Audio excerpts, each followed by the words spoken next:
Ayaw mo bang ang asawa mo'y matanggap din ng Diyos? Pahintuin, pahintuin.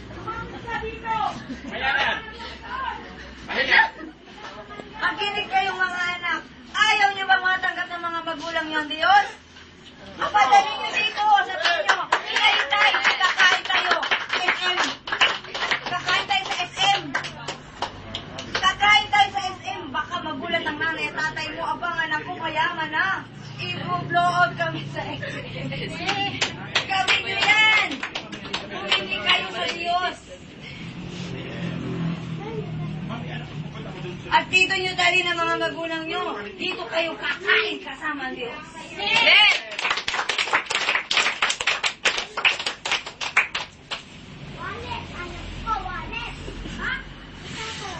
Kumusta ka? Nag-desisyon ka na ba? Okay lang ang pang-okay na kita. Kapag ang Diyos ay nagsalita, huwag na paulit-ulit pa. Ginagawa ninyong sinungaling ang Diyos. Yung una, ang gusto ko. Sino ba yun? Yung babaeng naghihintay ng 3 oras.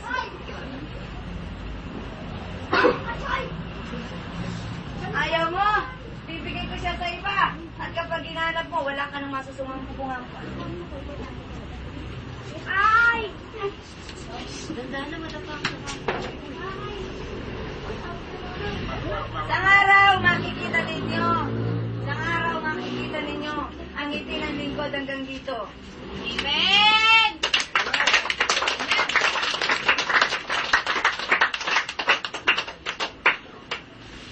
Bakit sa isang araw pa? Bakit hindi ngayon? Kapag kayong lahat na narito ay tuwing linggo bumabalik. Makikita nyo ang ngiti ng lingkod hanggang dito. Kapag kayong nakaupo dyan, ay babalik sa linggo. Meron akong gagawin. Ang upuan yan, uupuan mo sa linggo, Bago ito. Babalik sa linggo. Kapag hindi bumalik, bakante yan. Naintindihan nyo? Sino ba nagpupunta sa'yo dito? Sino? Wow, balakpakan siya. Sigat daw. Tama ka. Sigat. Sigat naman talaga. Pero, ang tanong, ilang beses ka bang pipilitin ni God na pumunta dito?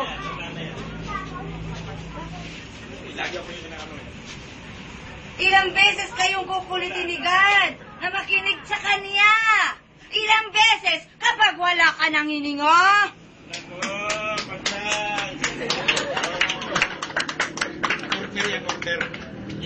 Makinig ka, nako. Totoo ang tinig na ito. At di mo titigan ang lingkod niya. Gaano kaganda ang babaeng ito. Ay ginagamit niya.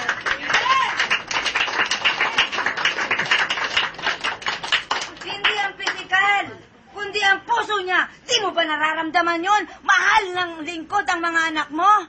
Hindi lang ikaw nagmamahal sa mga anak mo. Hindi ang lingkod ng Diyos. Kung alam mo lamang yan, kung alam mo lamang ang ginagawa ng babaeng ito, dapat unang-una kang darating dito. Pag-araw ng linggo, kung nandyan ka rin lamang sa bahay mo.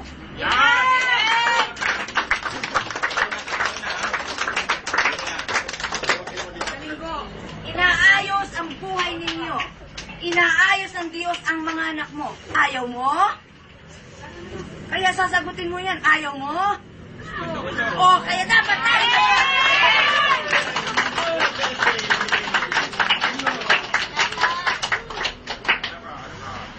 Iyan ang tao, ang daming gusto. Ang daming gusto. Pero ang gusto ng Diyos, ayaw, umayon sa nais ng Diyos. Si ate. Kayo lamang ang may gusto. Puro kayo. Paano naman ang Diyos? Puro hingi. Paano naman ang Diyos? Kapag ang Diyos ang humingi ng time, sabihin mo, busy ako I am busy. Paano kapag humingi kayo sa Diyos, sasabi ng Diyos, busy rin ako Busy rin ako.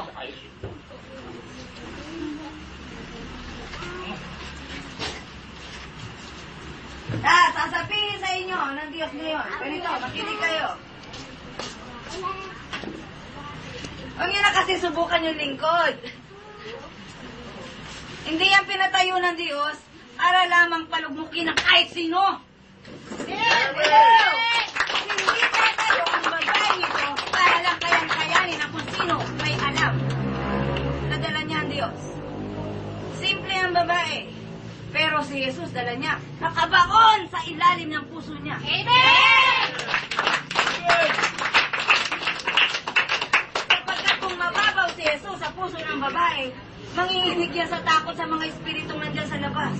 Lahat ng espiritong nasa labas ay bad spirits. Naghihintay sa mga lalabas. Naghihintay kung sino ang pwede nilang samahan. Kaya kayo, mag-ingat kayo. Paglabas nyo ng gate, baka kayo samahan ng bad spirits. Anong gagawin nyo? Magpapasama ba kayo sa bad spirit? Anong gagawin nyo? Magdadasal pa, nandiyan na yung bad spirit? Takwel. In Jesus' name. The bad spirit, alis ka na dadaan ako. Amen! Sino ba alam na kinanggat ninyo ay ang Holy Spirit? Kaya ang words na lalabas sa inyo ay ayaw sa nais ng Holy Spirit. In Jesus' name. Bad spirits, lumayas ka! Dadaan ang anak ng Diyos! Amen! Mayroon kayong authority galing sa Diyos na magpalayas ng bad spirits.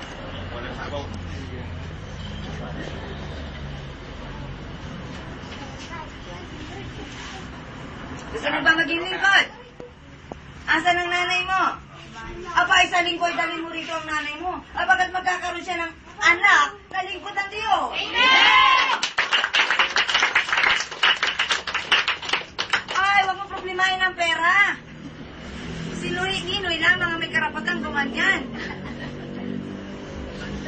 Ang pera ay ibinibigay ng Diyos sa taong dala ang Diyos. Amen! At kung sakali hindi ka pa rin bigyan ng pera, no, ikinalulungkot mo. Si Jesus mismo dala mo. Amen! Kahit mawalan ka man ng pera, ang langit na paraiso, mamanahin mo! Now na! Amen!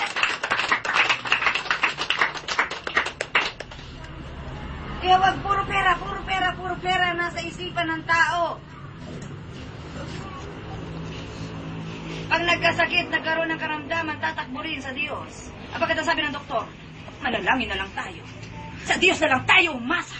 Laging huli ang Diyos! Dapat una. Unahin mo ang Diyos. Magbigay ka ng panahon sa Diyos. Ibigay mo ang buhay mo sa Diyos. Bahala ang Diyos sa'yo.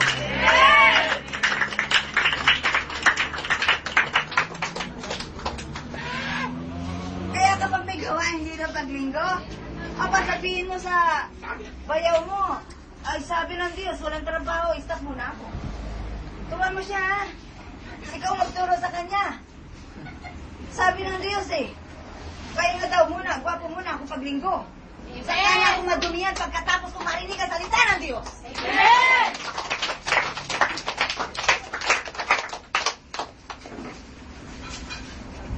Kapag di kayo nagising, patay na kayo niya.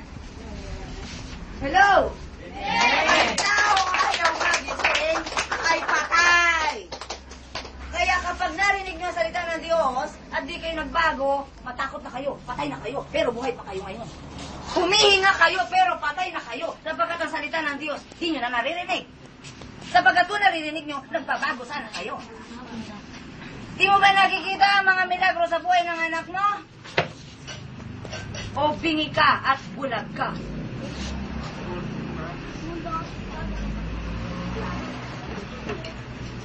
Napakapalad ng mga magulang na ang mga anak ay binabago ng salita ng Diyos. Amen! Hindi na sila nagtuturo. Ang Diyos na mismo nagtuturo sa mga anak nila. Higit pa yan sa kung ano ang pangarap nila para sa anak nila na mapagtapos ng kolehiyo. Para pagtandaan nila ay magkaabot sa kanila ng pera. Higit pa yan sapagkat si Jesus ang bahala sa pagtandaan ng mga magulang na yan. Amen!